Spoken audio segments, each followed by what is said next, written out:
Hey everybody, this is Jim at freechartvideos.com using time-honored techniques to understand modern markets. This video is for educational purposes only. Don't rely upon it as your investment advice or your sole form of investment advice. I draw lines on charts, but you have to draw your own conclusions. Do your own due diligence and make investment decisions that are suitable for your financial situation. I'm not a licensed professional, just a guy that draws lines on charts.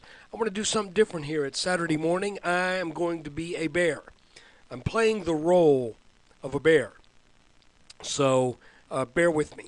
Oh, God, that hurt.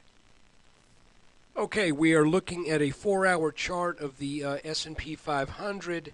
And why am I doing this? Well, because if you've been watching the videos for the past week or so, since we've had this pretty serious sell-off this week, I'm a little bit on the fence as to whether or not this marks the end to this run, and now we're going to enter into a full-blown corrective phase that could be pretty painful.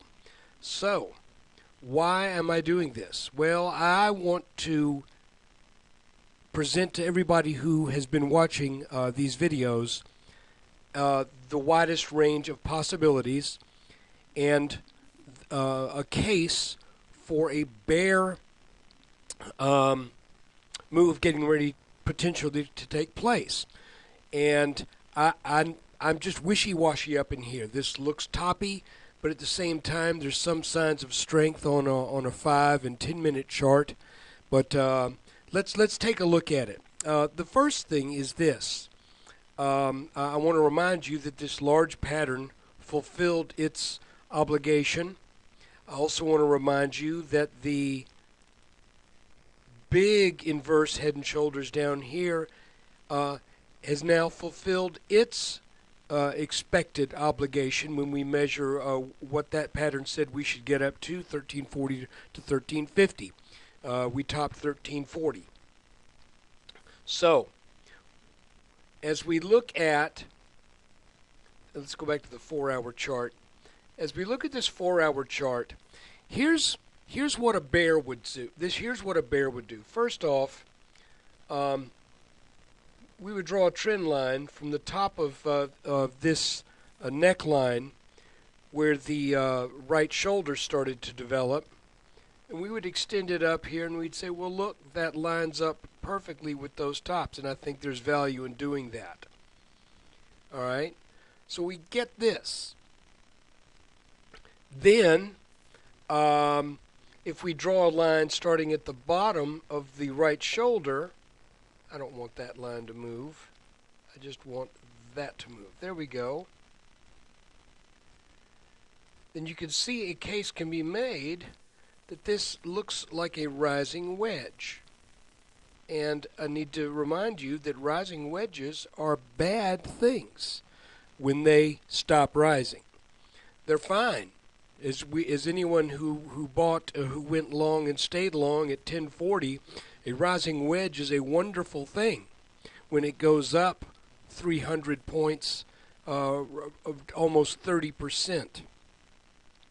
But when they break down, they often do so with a precipitous move. So you can see that if we start this bottom here, we broke it here, and additionally, if we use this bottom right here at the at the end of January as one of our data points, and we let this candle go down a little bit lower, just a little bit, then what we experienced late in the week, the last week in February, could be nothing but a back test of this broken line. So that's why we need to be very careful.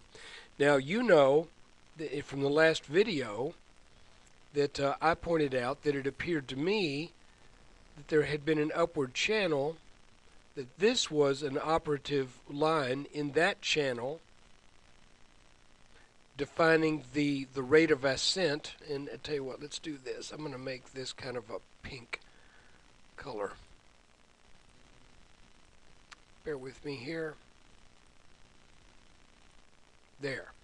Then I had seen this line, which really doesn't relate to anything previous to this mark right here, but it sure defines these tops. And then you notice that when we move it down, it also shows that there was a parallel support found right here. So, what to say about all this? I think what happens this upcoming week is going to be extremely important. If the markets rally and we end up getting back into the mid 1320s, 1330,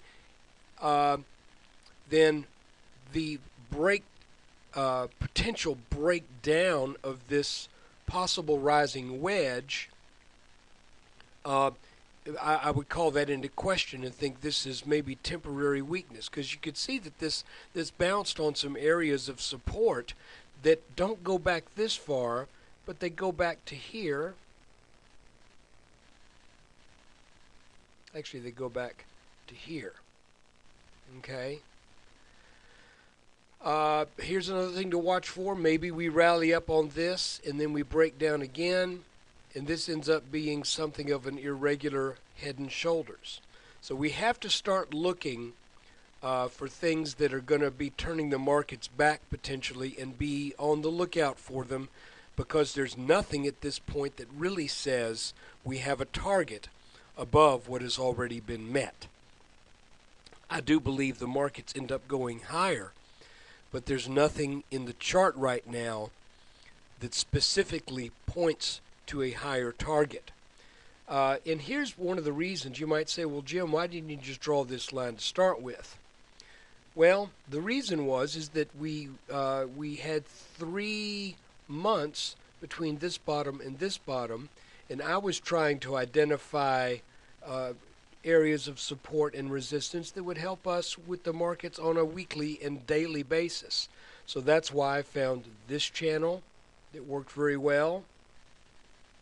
Okay, got above that channel, broke down. Then we have this channel that also was working well, broke down a little bit underneath it, and then broke down underneath it again. So you can see that there's a little bit of, it's almost like these are channels within channels, and we have to realize that even if this is a rising wedge, it also is happening within a channel. So anyway, I wanted to share this with you. If we look at a 15-minute chart, I may have to redraw that red line. Yeah, it's one thing that just bugs me about this. I have to move these lines. Right now, this is about where things ended up. But here's the deal. We're just looking to see what happens with this line. If this line provides really strong resistance, then I think we're probably going to head back down. On the other hand, that was a pretty strong move on Friday, and this looks like it could be something of a flag pattern. It might want to punch on up back into this, because you realize we never really got, well, we did get a little bit of a back test here, but it was just very brief on the just on the 5-minute chart. I would expect with this size of a channel that there might be another go, and we may even end up testing these highs if we get back over this this line right here. But for right now, we need to watch this. If this line cannot break, then I think I'm certainly open to the idea that that line moved again. I'm open to the idea that this is overall a bearish setup. But again, it all depends upon what takes place early this next week in the markets. It moved again. Move that back. So I hope you understand why I wanted to do this. I think that it's important for us to be open to all possibilities. The bears who were not open to the possibility that we were going to make 1340 to 1350, they paid the price for it. I don't want to be a bull who pays the price for missing this as a possible sign that we're going to head back down. So right now, again, we're kind of in no man's land, as one poster put on the forum at our website, and that no man's land we need to settle this. So this could, like I said, could possibly head on back up and make some even new highs. But if this line right here proves to be strong resistance, then folks, it's probably time to lighten up. Take care. And when you get a chance, come visit freechartvideos.com. We're trying to keep it free, so we need your web traffic, not traffic. We need your traffic and your support. Thank you.